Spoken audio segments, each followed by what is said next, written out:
Welcome back to the Fourth Way Podcast. I've interviewed about 15 people for my current season on propaganda and conspiracies. What's interesting to me is how I go through this mimetic process every time I reach out to someone for an interview, because a lot of the people that I'm contacting seem really important. I'm contacting authors, speakers, and social media personalities who have some sort of a following, while I'm a nobody podcaster. So there are all kinds of feelings of inadequacy, jealousy, frustration at being turned down sometimes, and all kinds of things that just accompany reaching out for an interview. There's a lot of internal stuff that I have to deal with every time I ask for an interview. I've been turned down a lot this season. Some of it, I'm sure, is because important people have limited time and resources, and speaking with me probably isn't the wisest thing for them to do. It's not the best use of their time or skills. But I've also had many people straight up ignore me. And then there was this one person who told me, honestly, what I'm sure a lot of other people were thinking. She told me that she checked out my podcast and she didn't want to do the interview because I was a Christian, and that wouldn't be good for her image or her sales. Now, I appreciated the honesty. Truly, I did. I was glad that she just was straight with me. But it also clarified how much of a game the realm of information is. Many of these authors or social media personalities, they take one look at my podcast and know that they don't want to do an interview with me, if for no other reason, because I'm too much of something. I'm too religious, too far right, too far left, whatever it is. Because you can look at my podcast and depending on what episode you look at, you can kind of get whatever you want out of it. This season, I had the privilege of interviewing a wide range of individuals, from conservative Christians to liberal atheists. I've had capitalists and communists on. I've had at least one gay individual, minorities, women, men, Democrats, anarchists, libertarians, pacifists, veterans, government workers, and an individual whose parents were both executed by the government. I mean, we have a wide range of representation for this season, which is exactly what I was shooting for, because propaganda thrives on polarization, and we want to cut through that as much as we can. What I found beautiful about the journey I've been on this season is that almost all of the interviewees that I've been able to talk with have been of a certain mindset or character. They've largely been individuals who are willing to ignore image and seek truth. They might not all land at the same place in regard to where truth leads to, but they almost all seem to be seekers of truth. And one of the biggest shockers for me in regard to obtaining an interview was when Robert Mirapol agreed to chat with me. I emailed him and I received the most gracious response back quite quickly. Here was this man, a man whose parents were executed by the state, in large part because of the Christian political element and our fervor against communism, and he was willing to speak with me, the host of an overtly Christian podcast.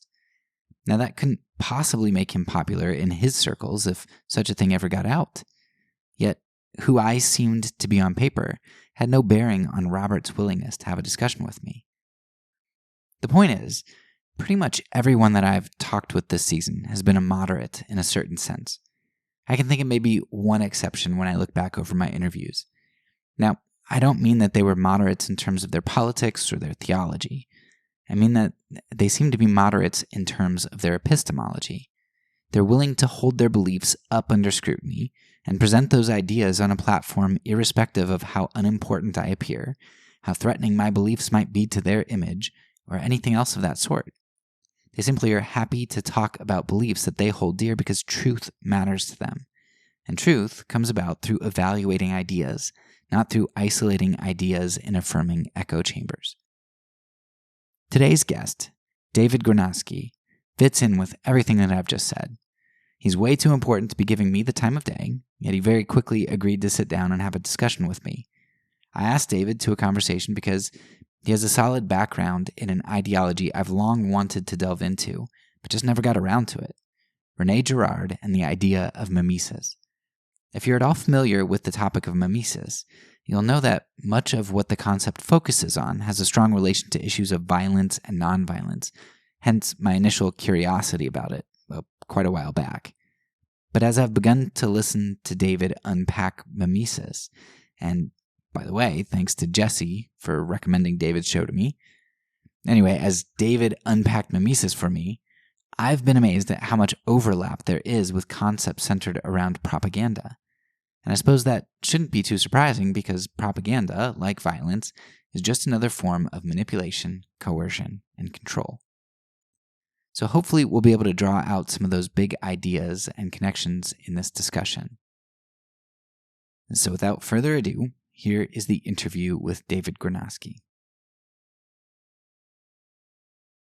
I came across your work recently because there was somebody who listens to my podcast, and they saw that I kind of had on my wish list that I wanted to do an episode on Mimesis. But I told them that I probably wasn't going to end up getting to that because to really dig into Girard and that whole philosophy would take quite a lot of legwork, and I do a whole lot of other research, and that just wasn't going to be something that happened.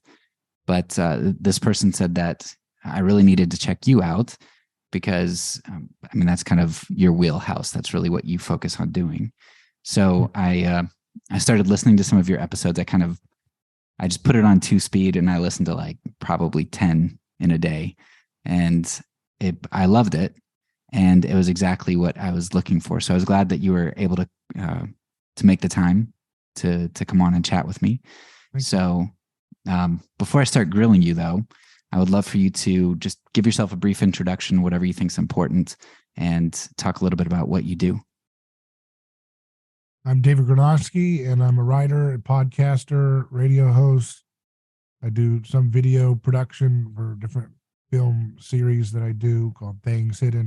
My podcast is called Things Hidden, which is anthropological.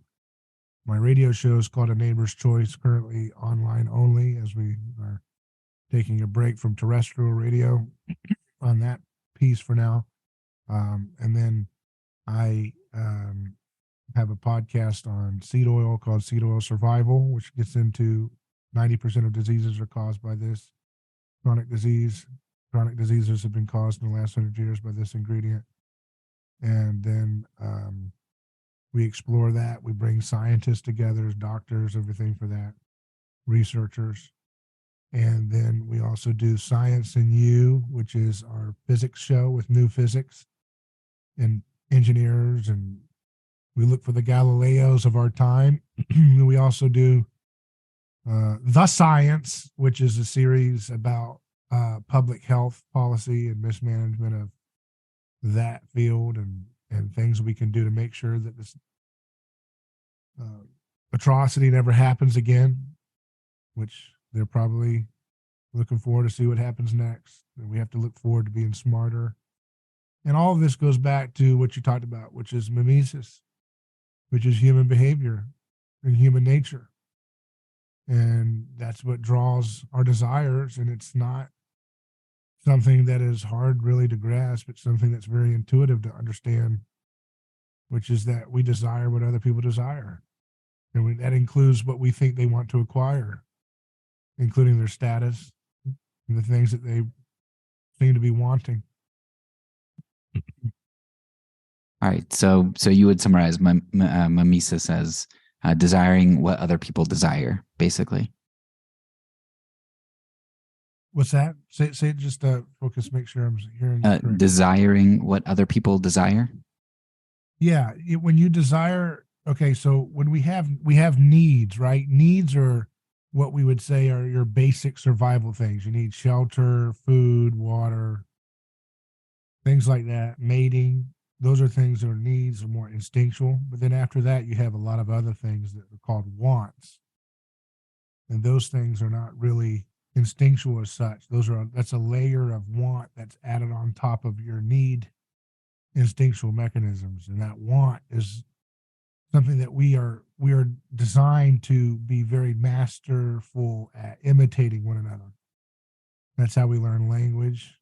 That's how we learn etiquette, customs, and that's how we learn values, conflict resolution, all those things. Music, art, painting on the cave, all those things have mimesis involved with them. But then you can imagine how mimesis can also be negative, because it's very hard to get out of a conflict once you get caught up into it, when you're really getting on each other's nerves. And the closer you are to one another, the more often you can have conflict with one another. And that's why they say good fences make good neighbors. Remember what Rand Paul had to go through, where he was viciously tackled by that crazed neighbor because they had the yard clippings where he said his yard clippings were 1 inch on top of his property. That's a metaphor for everything you see with undifferentiation creating rivalry. So, there are lots of places that we could go, but I think for me, wanting to deal with propaganda, listening to some of your episodes, I thought that the clearest overlap to start with in regard to propaganda and mimesis was the idea of polarization. So another French guy who was a contemporary with Girard, actually, Jacques Ellul, he talks a bit about propaganda, and he explains how it thrives on this polarization. And part of the way that he explains that is he says that, well, if you have nuance, if you lack this polarization and instead you have nuance and you really have to think through things, then what nuance does is it's going to delay your instinct. It's going to delay your response. And if it delays your response, then that might lead to an undesirable outcome for the propagandist. Because if I hesitate to ask the question, why should I hate that person? Then I might not end up voting the right way, or I might not end up supporting the next war because I'm questioning, I'm hesitating. So propagandists want the outcome to be assured. They want reaction, and they do that through reflex. So I think Ellul is very insightful in regard to the idea of polarization, in that that's what happens. But he doesn't really get too much into the mechanisms that make us susceptible to polarization. And I think that's where Girard's work comes in and can be helpful. So could you maybe explain through the lens of Girard, like, why are humans susceptible to polarization? Well, you've got, it was interesting. You said nuance. I thought, well, that's what Christianity brought into the world of mythology, is nuance. Because when you are polarized against a common enemy or a scapegoat, it's black or white kind of thing. That's the person that's polluted our community, or that's the person who's been cursed by the gods, or that's the person who is hostile, or that's the person who's created chaos with breaking taboos by stealing or mating with animals, or something that has crossed the line of differentiation in the community. Whatever the accusation is that snowballs into mimetic contagion of aggression against a common threat, a common scapegoat. Nuance can quickly dissolve that unanimity consensus that this person is to blame for the problems of the community. It's precisely that which Christianity brings into the conversation of culture, and allows for people to say, well, what about the death penalty? What about this heinous murderer? What about this particular piece of information that calls into question their culpability? And what about this person that we've captured in the moment of war as a war prisoner? Do they deserve to be tortured to pieces, even though they were trying to kill our people and take over our land? Or do they deserve certain rights? There's nuance. Christianity brings in nuance because Christianity is Holy Spirit community. The word Holy Spirit, paraclete, means defender, the defense attorney of humanity. The Holy Spirit is the defense spirit of the world, and it builds community based on figuring out how to get human beings to unite based on nonviolent creativity rather than creative or violent creativity. Violent creativity is what the scapegoat mechanism is about. There's another guy who was a contemporary of Rene Girard, who would call it generative, the generative scapegoat mechanism, and that was to indicate precisely that it creates something out of chaos. when Jesus talks about, say, how can Satan cast out Satan? Satan has been considered to be associated with disorder and chaos in a whole host of different thoughts and religions. But Jesus brings into this idea that Satan can also create order out of chaos through creating a selection of a sacrifice, controlled act of violence, mediated onto a third party instead of discharging onto all against all. And so nuance is the contamination of the Christian revelation into the world of mythology, right? And so propaganda is just a vestige of mythology that's stripped of its more ostensibly fantastical elements as we would conceive of them, replaced with sterile bureaucratic concepts like will of the people, the nation's destiny, general welfare, democracy, liberal order, whatever the word is, right? There's always got to be a word. And that's just to stand in for Odin, Thor, Ra, whatever. It's just mind thinking. It's just word thinking, right? You throw an incantation out, and that's the big other, as Zizek says. This big other that dominates the psychological order of a community. And that big other demands little others, little scapegoats, to be fed to the. You got to think about human beings when they get caught up in mimesis, they become, and they can get to the point where they're like a blob of sameness, and it's almost like they have to eat. They're like Pac-Man. They become this giant blob that has to devour pellets of differentiation to maintain its sense of togetherness. So they that's have, like a metaphysical way of describing what's going on in some sense, in the physics way, maybe.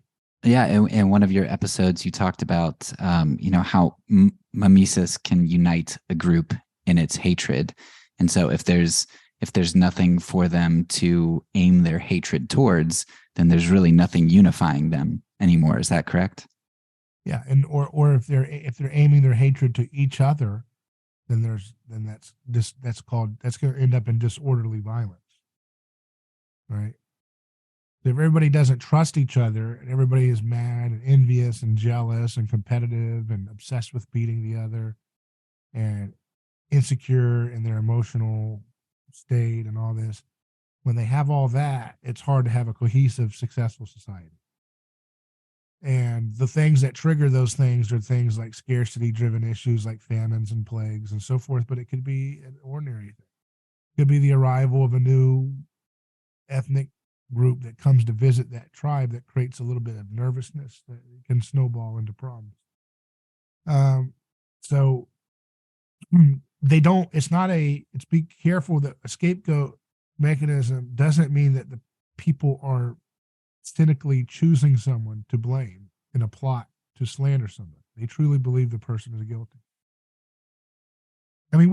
Think about it today, like people still believe. You see all those people stuffing ballots into those drop boxes for ballots and stuff, and they still think that's like, oh, nothing there, no problem. Just stuffing things in, and people with masks on to stuffing. Those is completely.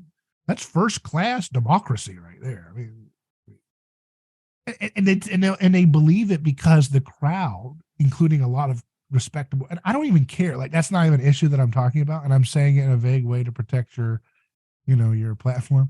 But the point is, because you can't even talk about it without the little fascist book burners trying to get you. But like any intelligent person would notice there was something severely bizarre about that whole thing, But I don't even have an opinion about what exactly was going on and all this. I don't really get into that. But the fact that it's not fashionable within conservative ink and even populist ink media to talk about it still, it colors the mimetic atmosphere of wanting to. I don't want to copy that because I don't want to be considered in the uncool table, the lower social status table of conservative or anti-establishment opinion. And the same thing goes for like the COVID thing. They'll say, I have seen no evidence that X generic drug helps with this particular disease, right?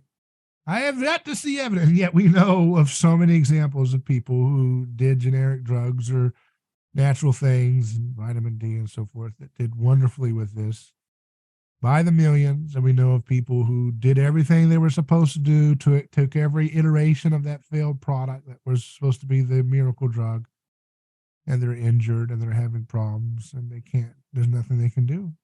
And yet people will just say, I have not seen any evidence. And they're just saying it. And they believe it with all their heart. Human beings believe in their own BS. And that's what makes them incredibly dangerous when they're in a crowd, because you can get someone to believe anything about you. We could have a bunch of people bust into your house right now where you're at and just start leveling an accusation about you. And the whole community around you could come out and see what's going on and look in the hallways, or you'd come out into the streets and we'd all keep slinging that accusation against you, and people would start to, I guess this guy thought he was a nice guy. I thought Derek was a nice neighbor. I guess I didn't know the truth about it. People just get contagiously caught up in this hysteria of guilt, dislocation, and discharging. And I think there's a physics component to it, as well as the psychological component. And Girard looks at the anthropological level of it. Okay, so yeah, I guess maybe if we were going to figure out why people are susceptible to polarization, kind of a summary there would be that I think a lot of times we focus on the hatred that a certain polarized group has, but it's not so much the animosity towards other. It's the fact that animosity unites them to. It's not even just animosity. It's just passion in general.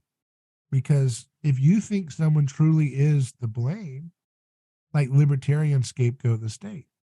And so that's interesting. They just scapegoat it as an other. But when you become so obsessed with all things that's wrong come from this person and you truly believe it, you may not feel motivated by hate. You may feel motivated by righteous protection of your loved one. So if you're in a tribe and someone says this person is demonically possessed, and you believe it, and this person is causing us all to go under a spell, or this person caused this child to die of malaria, you can get swept up in that, and that's fear, not just hate. It could be fear, and it could be jealousy, or just or again, a sense of protection. I want to protect my family from this evil person.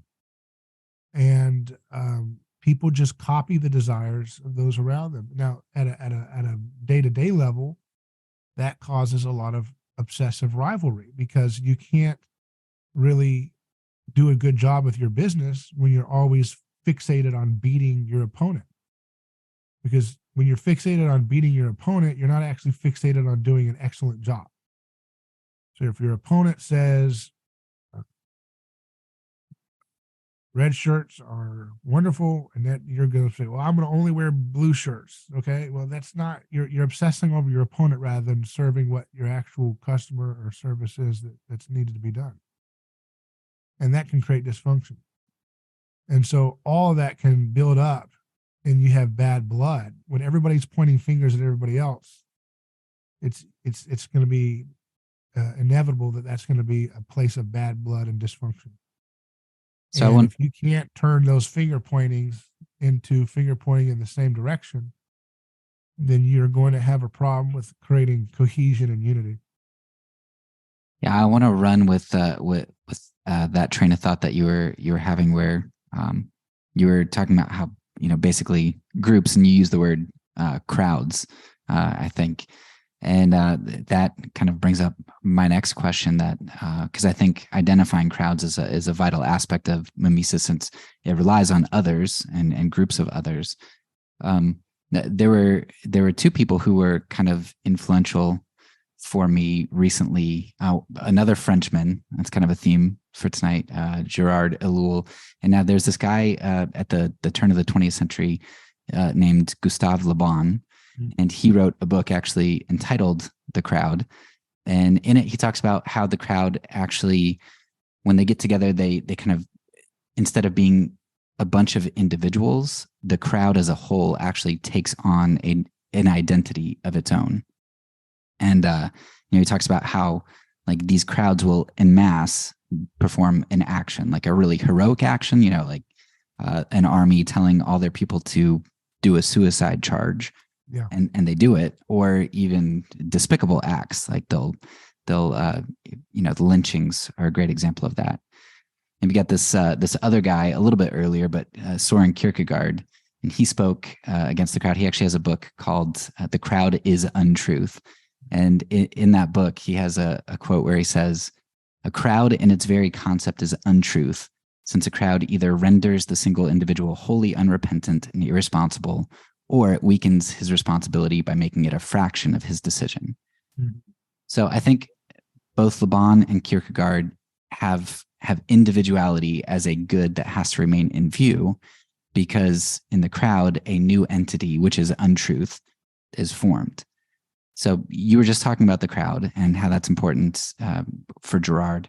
Can you maybe discuss the importance that individuality plays in being truly human and in being on the right path? And how is it highlighted by Girard? Yeah, I mean, you can see it with the example of the woman accused of adultery, and that crowd truly believes that she's deserving of destruction. And Jesus says, "Who's going to cast the first stone?" Which takes it exorcises the crowd out of the individual. And typically, pagan exorcisms are going to exorcise the individual out of the crowd because he stood out, right? That kind of scapegoat expulsion. But with Jesus, you reverse that, and you exorcise the crowd out of the heart of the person. That's what repentance looks like. That's what following Christ looks like. Exorcising the crowd out of your heart, because the crowd is a lie, and the crowd is something that possesses you in various different ways. Your family crowd, your community crowd, right? Your ideology crowds. Your neighbor that you're rivalrous with is a kind of crowd that's possessing you if you get it on that obsessive one-upmanship or the keeping up with the Joneses. Like, why are houses so big and huge and expensive, and why do they cost $1 million to pay for? Because people need to keep up with the Joneses, right? And why do people subject themselves to Nazi-like HOAs that attack you for the grass blade being a half a millimeter too high? Because they're keeping up with the Joneses. And so they're possessed by the crowd. So much of our life is governed by unconscious possession by crowd feelings. And that crowd that was gathered to murder that woman, Jesus says, who's going to cast the first stone? That he who is without sin cast the first stone. So that's what he says. He doesn't actually ask a question, but he says a statement which creates a question in the heart of the person listening. And so that is going to wake them up to their participation in the crowd. And when you do that, you have an opportunity for nuance. You say, wait a second, that rock's pretty big, and I don't want to be the one that throws the first stone, because if I throw the first stone, I might be the one that hits the biggest wound or, hurts the person in the most egregious sense. That's pretty bold to do that on my own. And then you start thinking about, well, who is worthy? Because he said, let he who is without sin cast the first stone. So now I'm thinking about, okay, am I the most worthy here? Or, maybe that other person over there is not worthy to throw this stone because they've been in a bad behavior themselves. And so suddenly they're losing their crowd unity. And now they're losing their mythology. In the sense, they're running narrative in their head, which is a kind of mythology in real time. And now they're going to lay down their stones, starting with the oldest, putting their stones down first rather than striking the woman. So that's an example of the crowd being cast out of the individual. He does this with the demoniac in the Gerasenes, the village of the Gerasenes, which is in the northern side of Galilee. And that was the only pagan town in that area at the time. It was installed by the Romans to be a model town of the good life of pagan grandeur. And it was a little town that was going along, and they functioned with the Grinch. By the way, the Grinch is a scapegoat murderer. You know that too, right? Think about that. With the Grinch, why is the Grinch? It ends with a feast, which is kind of like this sublimated understanding that they ate the Grinch. The little Who's, they were all united, and they kept that's the really Grinch. dark.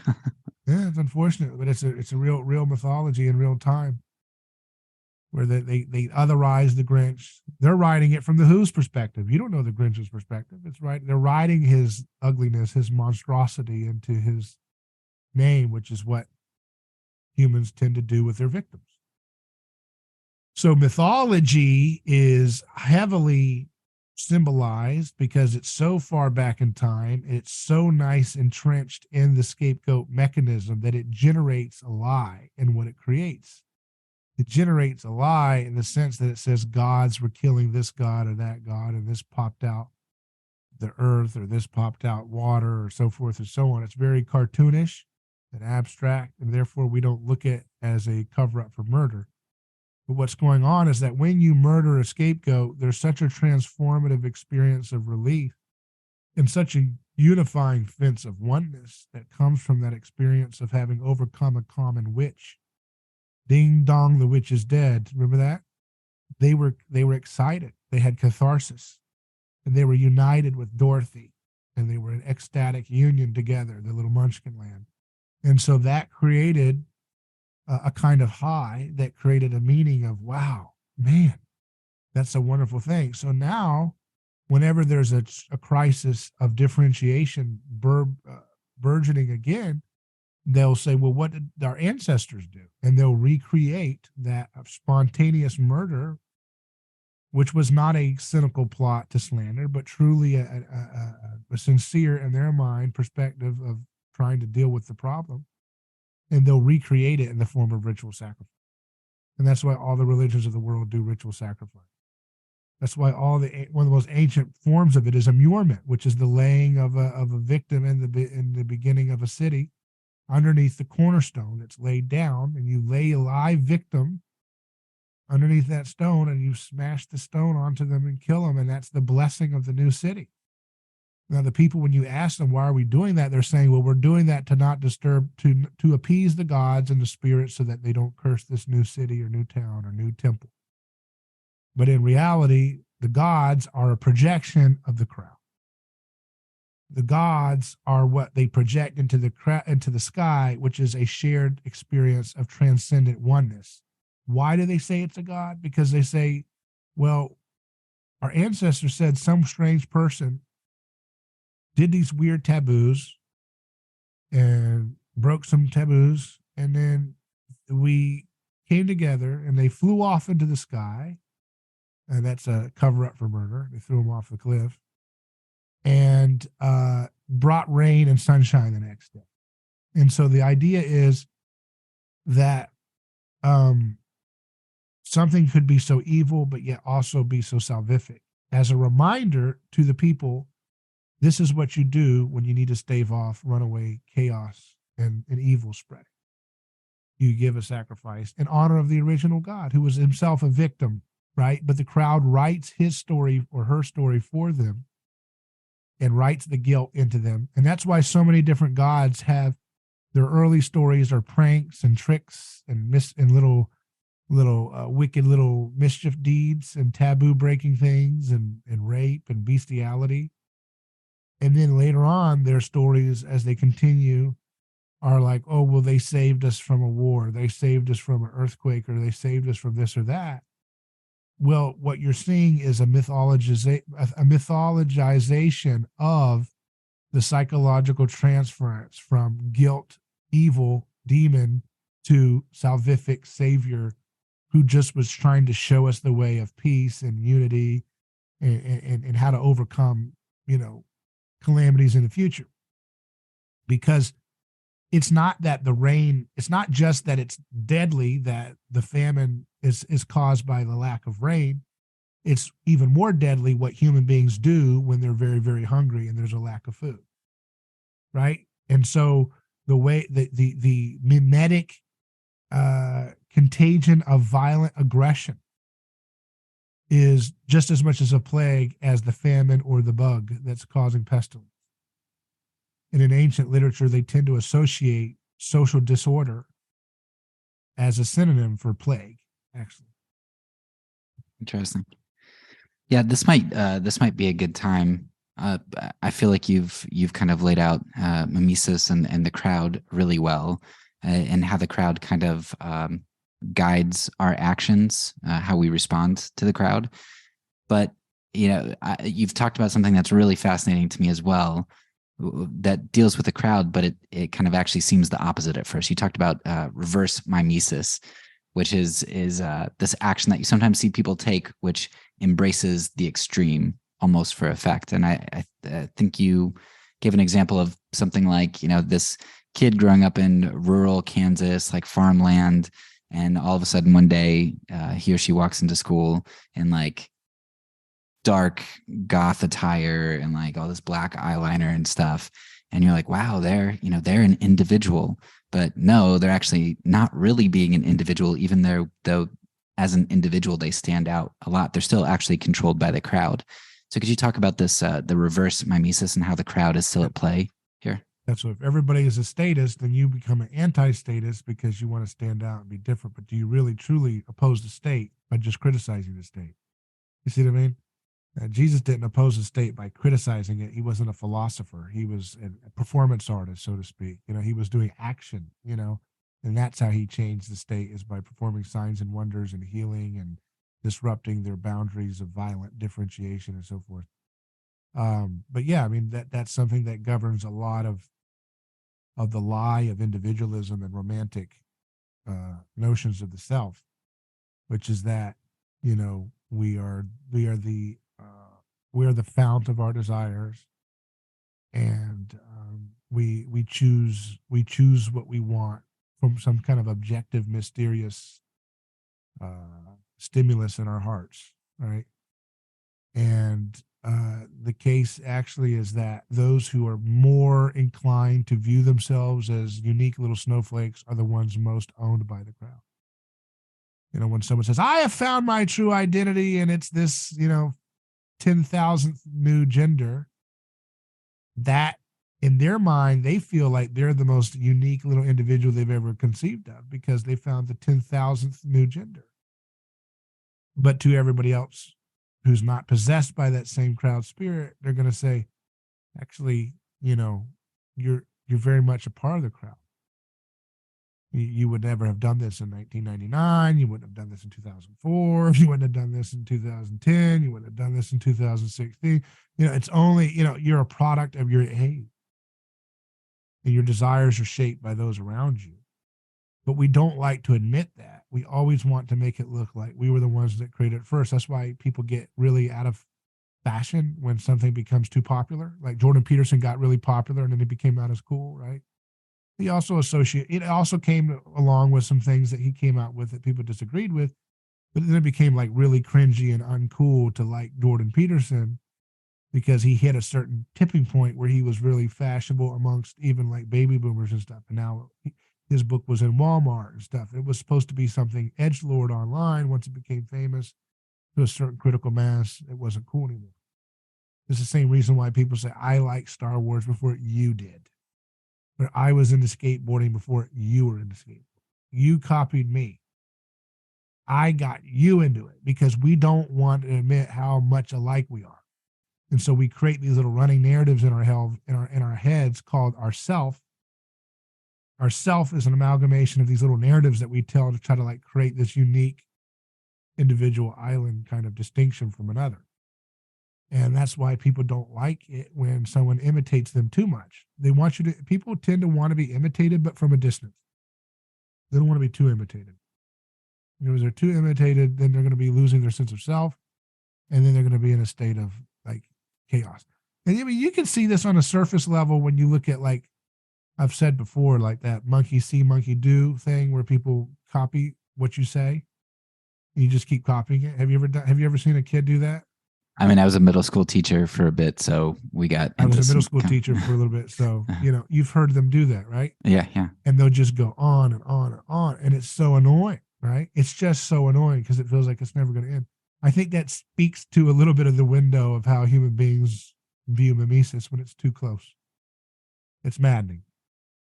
There was a movie called, what was the name of it? No, it's a really good movie. It's called The Act of Killing by Joshua Oppenheimer. I'd highly recommend it. It's a real-time case study in crowd violence and scapegoat lynching in the 1960s and today, dealing with Indonesia. And these guys were going around killing people who were suspected or falsely accused of being communists.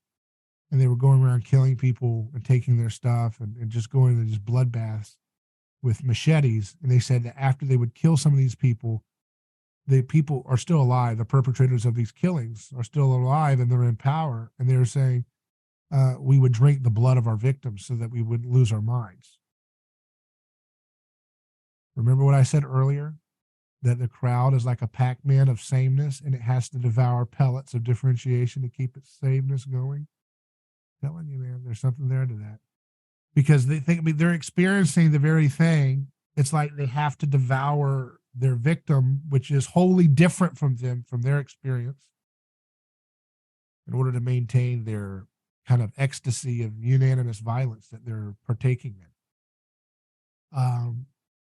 I think that's very telling about scapegoats. I think the fact that certain, a lot of poor folks that were in the South that were participating in lynchings of African Americans were terrified of losing their place in the pecking order.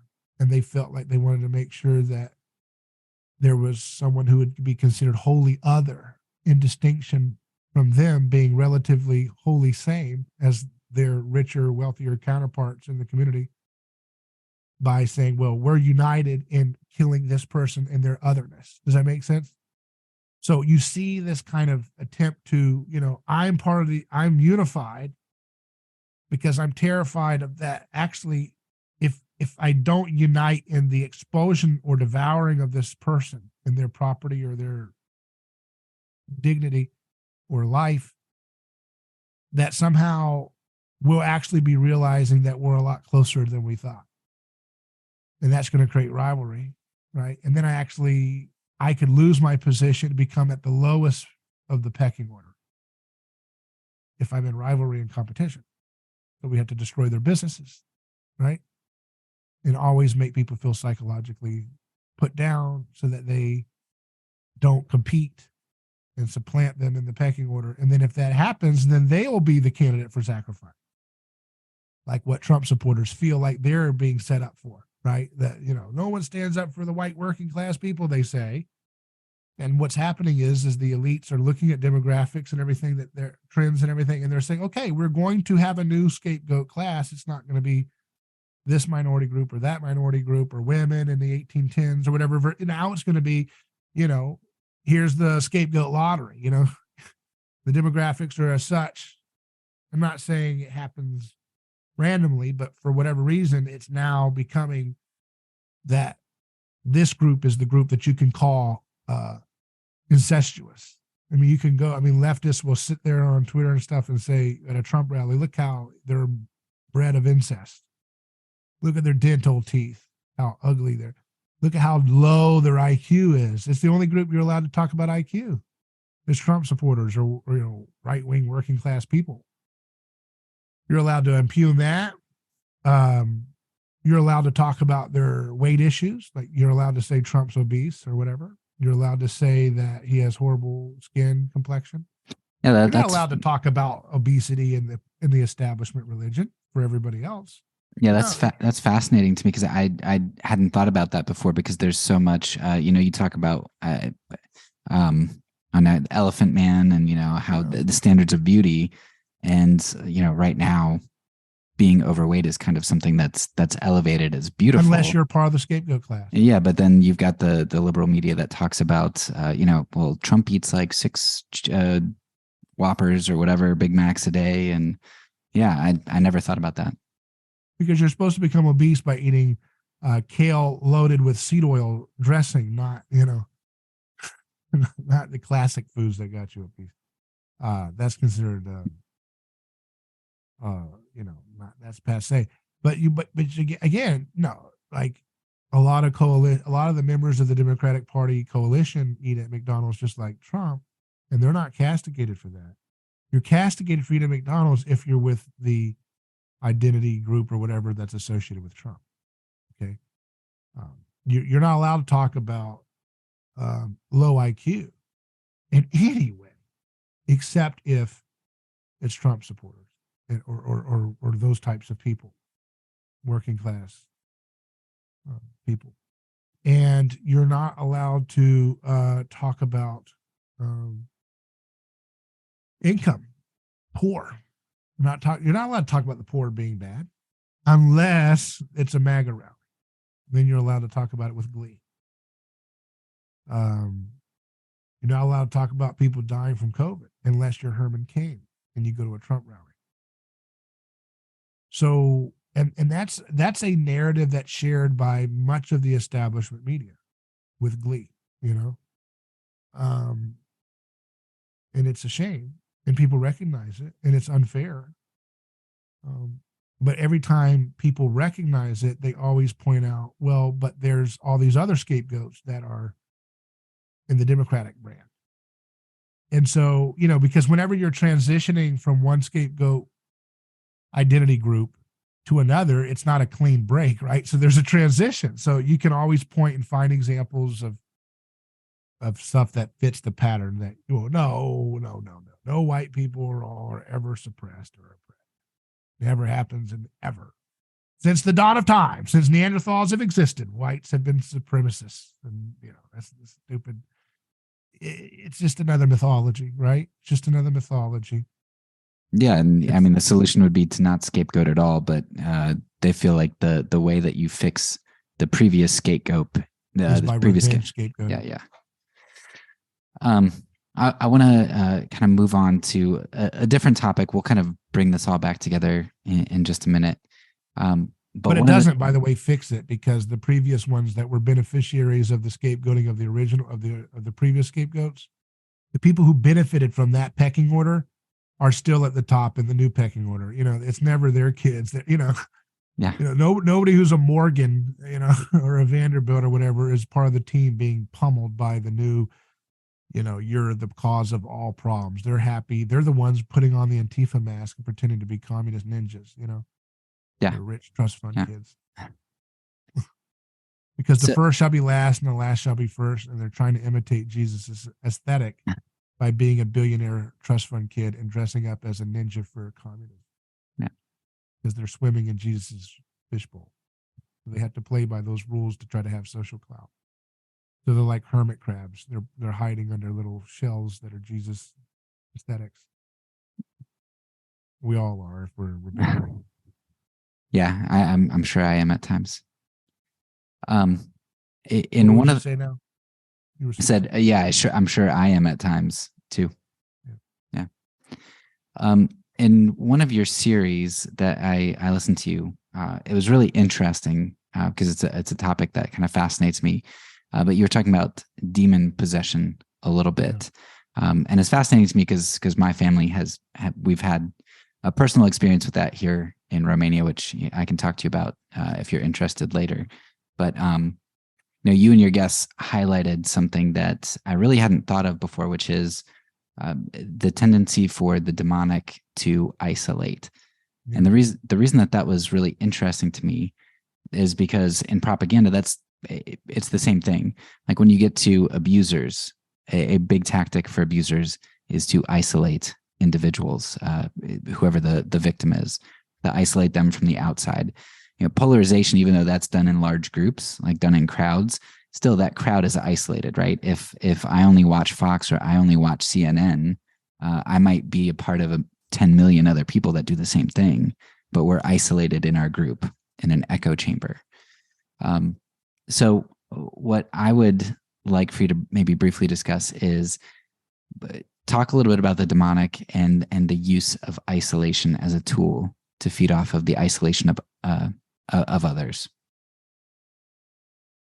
Well, I mean, that's a reference to the book. Well, one of the things we were talking about there was Hostage to the Devil by Malachi Martin, Father Malachi Martin. He wrote in the 1970s, and in the different, he takes 5 contemporary at the time American possession and exorcism stories, and he talks about the background of the priest and the person who was tormented by devils, and goes through it that way.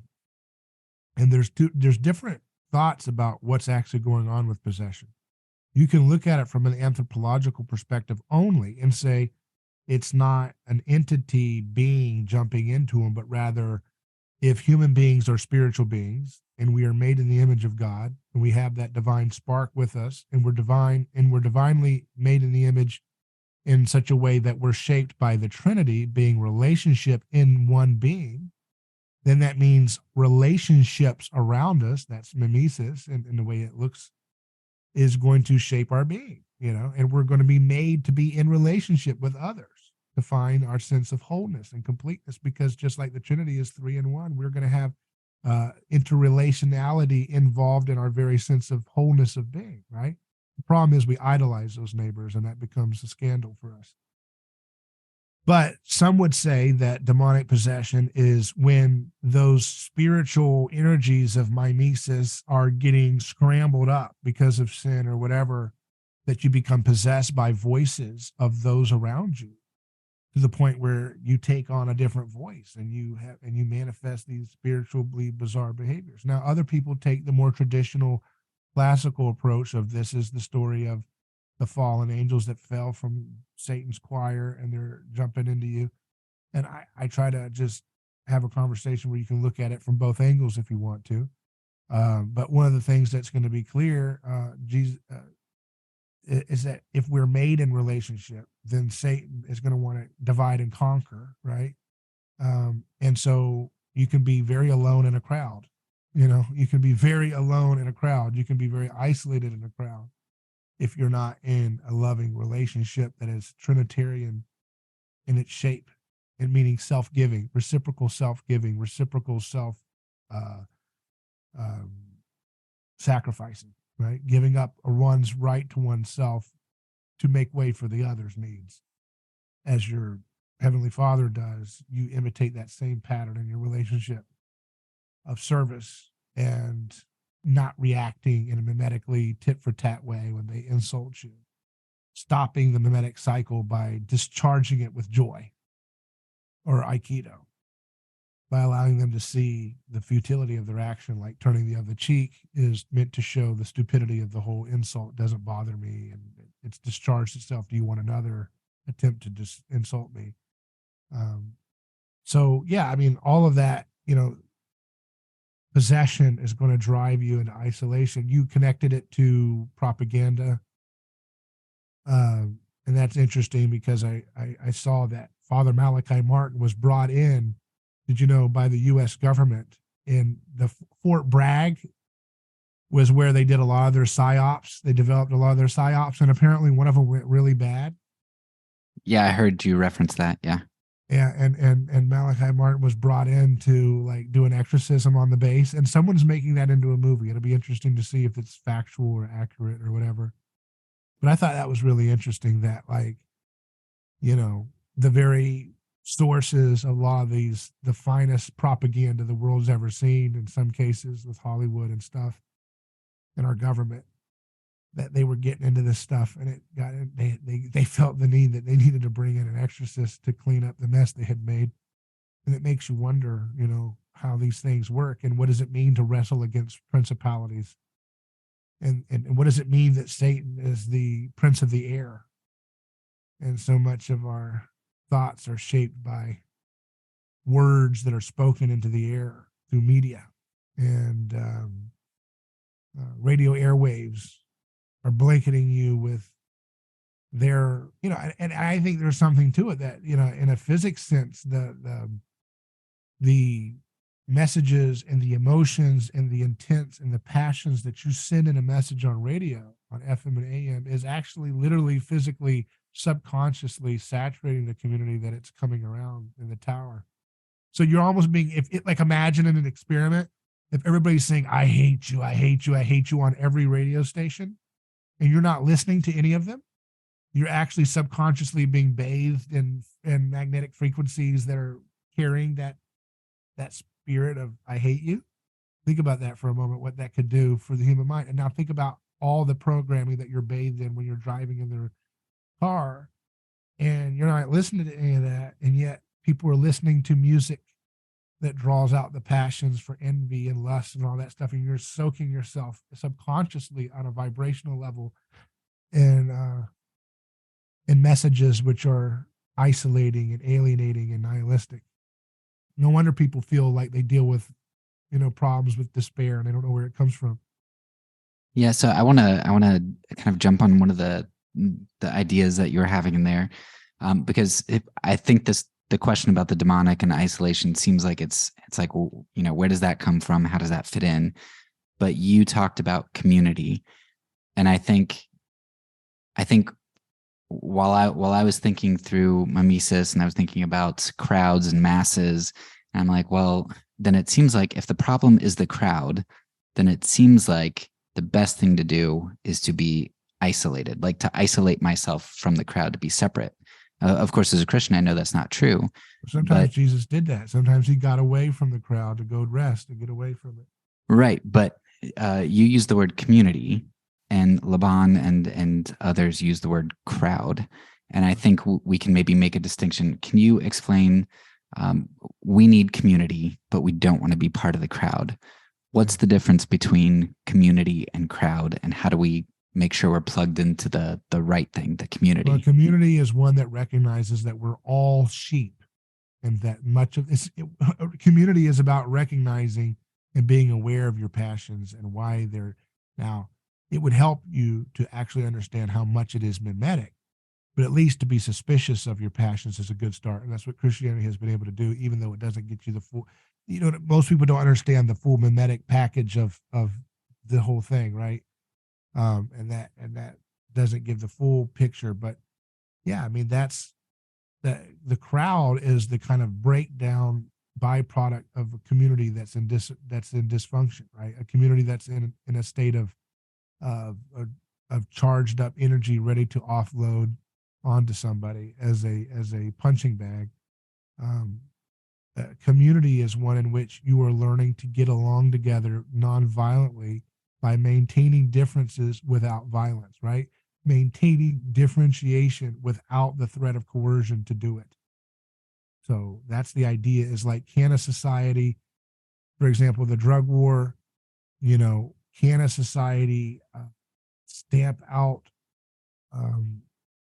drugs through the use of coercion, or can it use the social ordering principle of turning of the cheek, which would allow the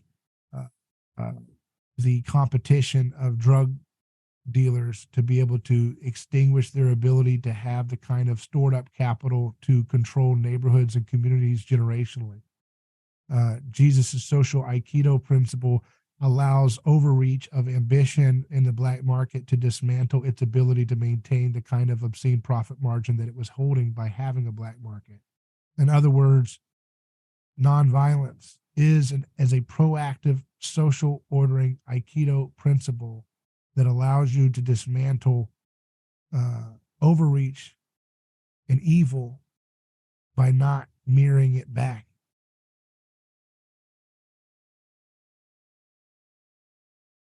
So can you get along? Can you deal with drug abuse without putting people in rape cages? Do you need the scapegoat ritual sacrificial type vestige that you see with our mass incarceration state?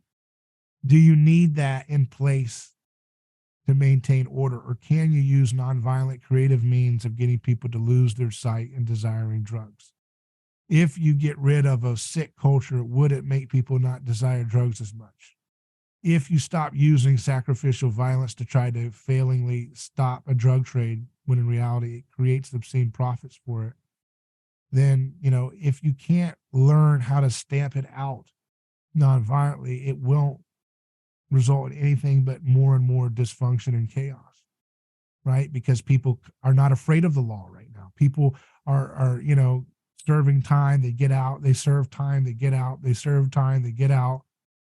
And obviously the law is not working. Obviously they don't respect or fear the law. The level of coercion that's being employed by the law is not apparently strong enough to deter the action that's supposed to be being deterred.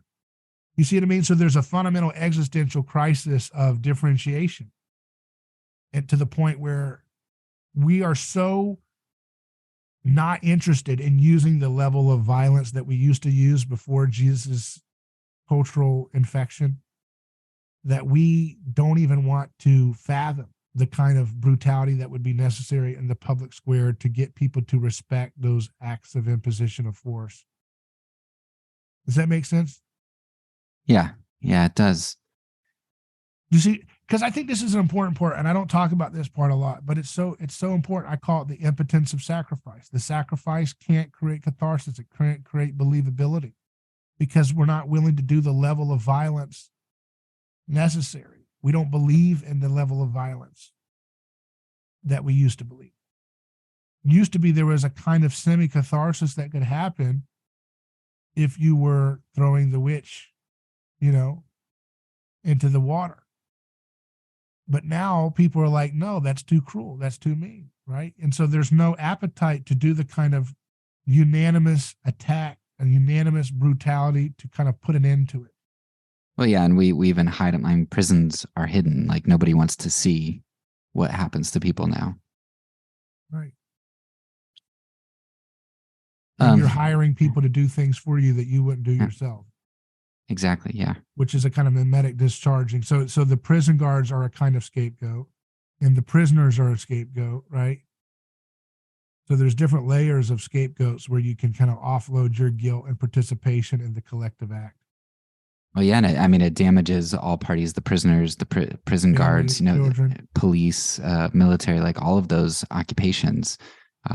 It damages them with PTSD. But they reject the turning of the cheek principle, which is why they have the power to do the kind of drug cartel stuff in the first place. And the national conservatives think they're so tough because they want to increase, incarceration. But it's like, no, I'm sorry, you're wrong. You're just wrong. They keep saying fentanyl.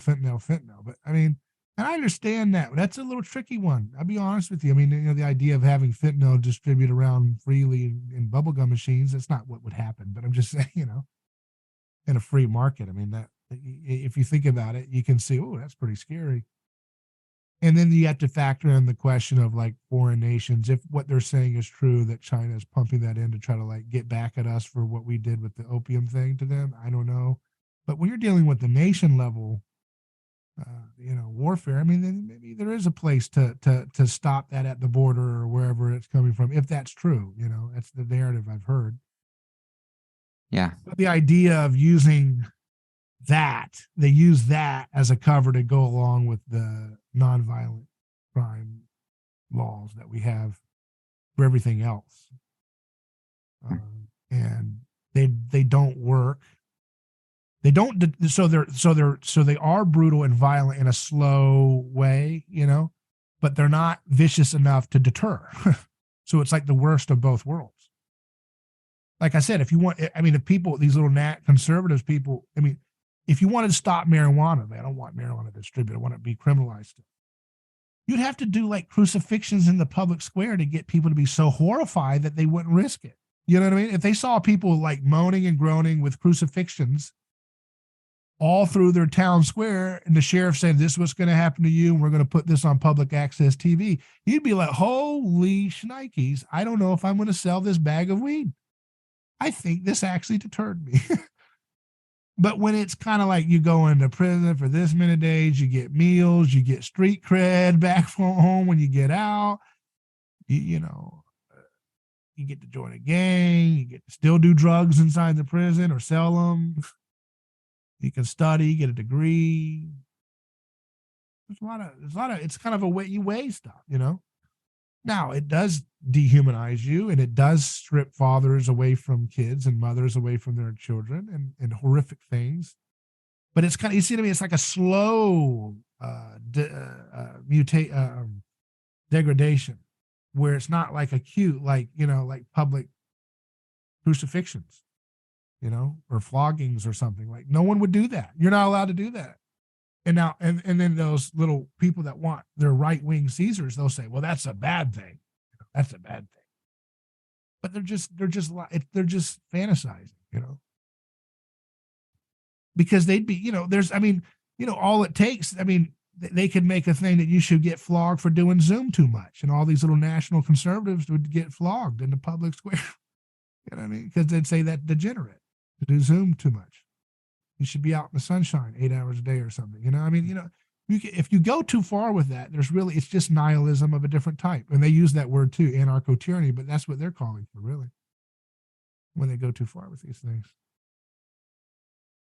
Speaking of doing Zoom too much, I want to respect your hour here, so I'm going to try to go quickly through just a couple of final questions that I think are going to help to pull everything together. So, one of the things that I've respected about the shows that I've listened to, I don't agree with you on everything, but I like that, and I like that you don't agree with the right on everything or the left on everything. In fact, so far in our discussion, you've called out both sides on various different things.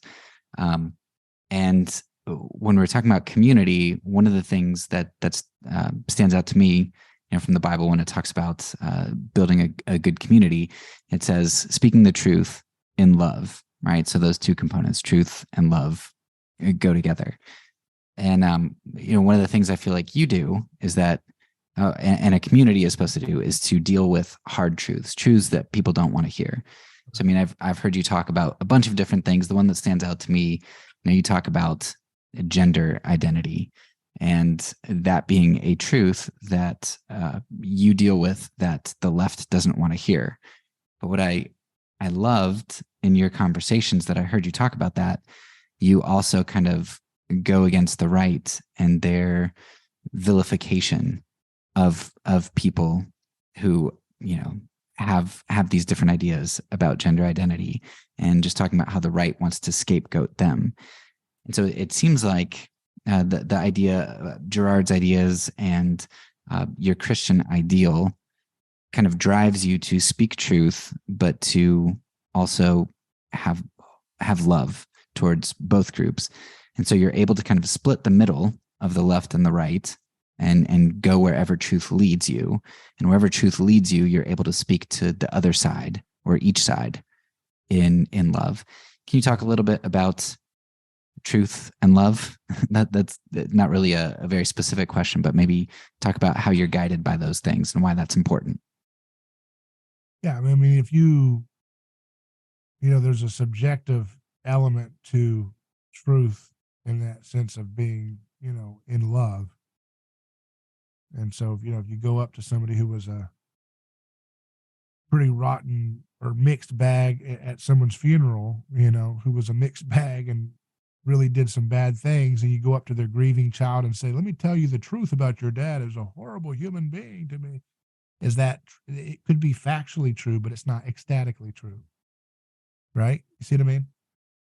That's not true to say that. It's not true to relationality to say that. And so, that's the kind of thing that we have to keep in mind, is that, the right likes to play the role of the teacher's clown, the one that'll act up and say the irreverent thing, and they get the laughs as they get sent to the principal's office, and they get the F, but they get their attention economy that way. And they can build their little cottage boycott, countercultural grift machine off of that, of the principal banning them off of a platform, and then them complaining about it and getting notoriety. Just like the war on drug person, by the way, it's the same thing, actually. That's the black market. So they're in the social black market. That's what they are. That's an interesting thing. I have to remember that. That's a social black market that they're in, and they exist because of the prohibition of ideas, right? And the official market on the Tonight Show and everything else, the Grammys and Hollywood movies and so forth. So you have to, just be mindful of the fact that when you're dealing with problems as they're presented in your culture, they're going to be in the context of two warring mimetic doubles. And Girard calls mimetic doubles those people who are so caught up in rivalry that they look the same to an outside observer, but to themselves inside the rivalry, they look farther apart than they could ever imagine. I think you use Peter and Malchus. You call them mimetic doubles as a good example. Yeah, because they're both the servants of their respective high priests, and you have to decide which one you want to be. And in terms, they both fail, really, but you're given the option to follow the Christ way by obeying what Jesus says and not using the sword to strike at the other high priest who is of the sword, and he will live by the sword and die by the sword. So you have to come with a spirit of trying to be a peacemaker. Now, a peacemaker, it's easy to play that role and be a moderate conservative, like a Mitt Romney. That's the fake version of it, right? You know what I mean? Because there's a lot of people that say, oh, David sounds like a Mitt Romney, or some of these National Review people, right, who are always talking about have, the kinder conservatism while they want to, murder 500,000 Russians with glee like Lindsey Graham. And you're like, what? Wait a second. No. We're not doing that. That's another fake ripoff of the Christian way. The Christian way is, trying to deal with the thing as it actually is and not doing this mushy middle thing where you say, well, both are equally wrong and both are equally right. No. I mean, if you're supporting, murder, there's no moderate position on that. It's just not right, and it might be complicated to explain how that works, but, there's a way to get to the truth. I think that's what we got to do when we keep in mind that when we're entering into the debates of our time, it's going to be a mimetic doubling, and which means there's no really good truth in that.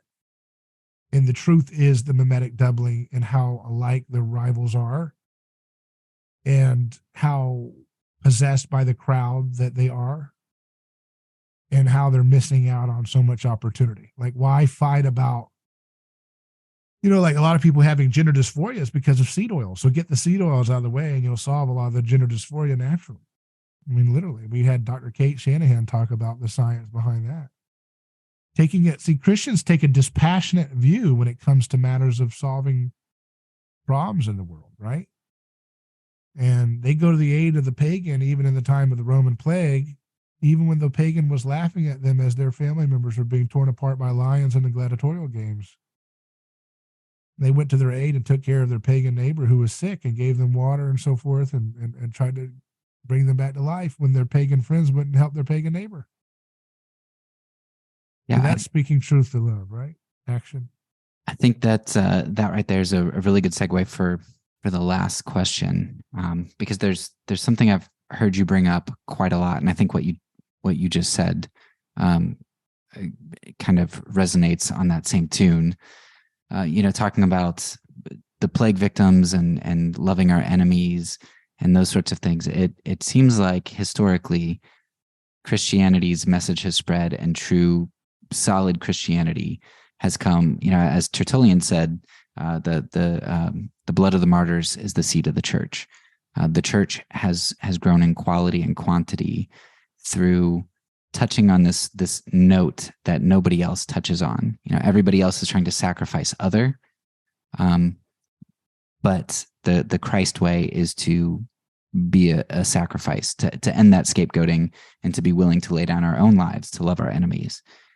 And you call, I mean, maybe not just this idea, but this kind of general concept. You talk about a Christ-haunted world, and that it reminded me when you said Christ-haunted worlds. I just read a book this year by Carl Sagan, which you're probably familiar with because you're into science. But he has a book entitled "The Demon-Haunted World." Science is a candle in the dark. So a lot of that book is really about him.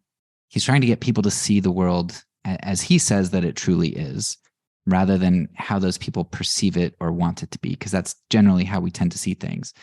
And the way that he does this is he says this happens through science, right? The world is illuminated through science.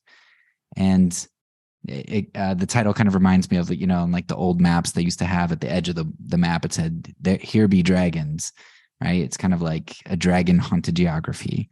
So we fill in our ignorance with superstitions like dragons or demons or the god of the gaps. So, science has been truth. It's been a light in the dark, but I think you and I would agree that it's been an inadequate light. Can you talk a little bit about the importance of recognizing our world as a Christ-haunted world, and how is recognizing this, Jesus, how does that illuminate more fully than Sagan's science and any other path that people are trying to take? Because Sagan probably, and I don't know him too well, but he probably would have taken the same position of Neil deGrasse Tyson and going along with the experts about like this disaster we had with public health. Okay. So he doesn't have a scientific mind in that sense, right? He has a scientism mind. It's an in crowd. It's another priestly caste that has some auspices of scientific rigor, but really at its core is a deeply suspicious of moving away from its authority figures and dogmas. And one of its blind spots is being a sucker for prestige and expert status. And when these types of folks like Carl Sagan see that you have a PhD from a certain Ivy League school on a particular expertise subject matter, that's going to give them a blind spot to say, well, they are an expert and I'm going to trust Fauci on this because I'm a scientist and I'm very smart. And it's like, no, you're just completely mimetically owned. And in that sense, you're extremely religious. Because the word religion means to bind together, and they're built on scapegoats too, by the way. They're disciplines. Like physics is rarefied because it continually expels people from its camp that defy the dogmas of its established textbook canons of what is physics and what is an atom and what is this and what is that. Look at Stanley Pons and Martin Fleischmann, 1989. They believe they've discovered what is called cold fusion. And because they are chemical engineers dabbling in the world of the word fusion, now they're in the world of physics. Physics outranks that in the pecking order of scientism and academia. And therefore, if you're going to use those terms that they were using, there's certain dogmas about what's to be expected, like gamma rays and so forth are to be measured by these things. And they couldn't produce the type of, results that their official definition of nuclear fusion was supposed to have. That's word thinking again, right? This is if you're saying this is fusion, you have to do this instead of just like looking at, okay, let's see exactly what happened here. Is there anything here that maybe we need to go back to the founding books about what is fusion and what is nuclear energy and how do these things work and how do elemental transmutation work? They couldn't do that because they were blinded by religious superstition, just like Carl Sagan. So he's completely religious in the Durkheim sense of the word, of like a social structure, right? And he's completely misunderstanding to the point where he's taking an ideological explanation for religion being fantastical beliefs in a god with a beard, right? So they otherize and they truncate and they idealize. They turn the metaphysics of Christianity into the kind of like, this is what it means to have religion. They cartoonize it, they strawman it, and they point out things in the text that only a fool who doesn't know how to read the text would say is in the text. And then they say, I'm not that. And I went to a prestigious school and I hang out with prestigious people with prestigious wine glasses. So therefore I'm intelligent. And therefore, this is what intelligent people, I have mimicked others that talk a certain way, and I'm going to talk a certain way. Intelligent people in my field don't believe in God, so I don't believe in God. Right? It's just pure mimesis. It's not actually, they're completely owned by the sheep matrix. All we like sheep have gone astray, each into our own way. The sheep thinks he's going his own way, and in reality, he's going in the way of the herd. They don't know it. The only way to become a true scientist in a true sense of discovery is to imagine and to realize that nature that you have, to have a hermeneutic of suspicion about rarefied dogmatic fields of knowledge, but also to be intelligent enough to not fall prey to every false, stupid alternative theory that comes along as well. That's a hard thing because that takes a lot of hard work. And people want easy answers. They want the establishment line, or they want to pick some dumb alternative community and just mimetically be a mere opposite, right? Like I told you, the goth kid with the country kids. Yeah. Right? Could you compare that to the Christ haunted world, and how is that different or better? Well, Christ haunted world just is the reference to the idea that everything in our world is moving towards what he said it was going to move towards. The first shall be last, the last shall be first. And blessed are the meek, blessed are the poor in spirit. And in order to get power, you have to mimic that and emulate that aesthetic in some way to try to get social status and currency within the general public. And those who are war profiteers and oligarchs and so forth know that better than Christians do, apparently. And so they play into that.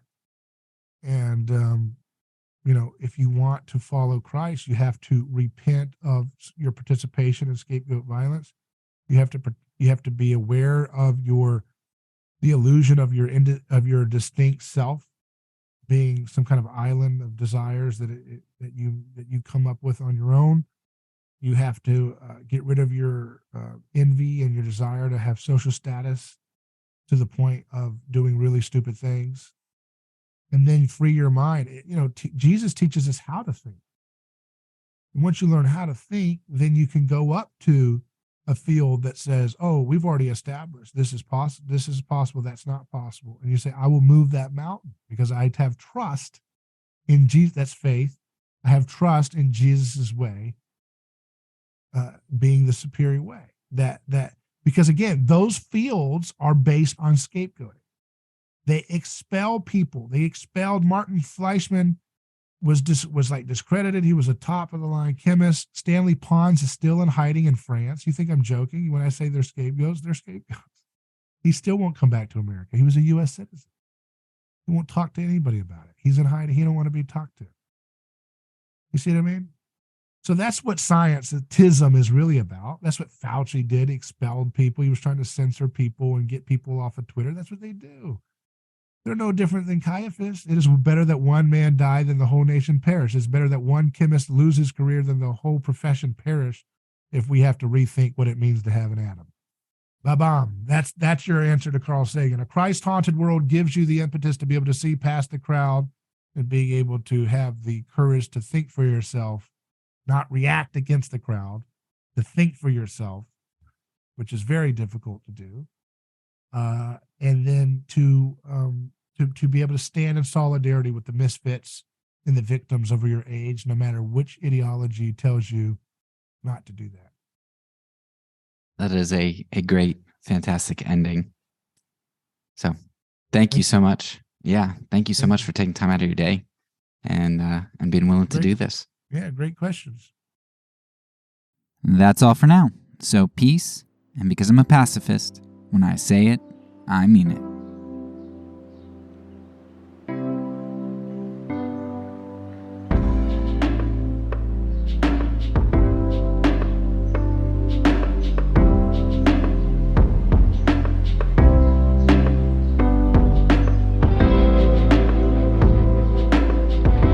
This podcast is a part of the Kingdom Outpost Network. Please check out the links below to find other great podcasts and content related to nonviolence and kingdom living.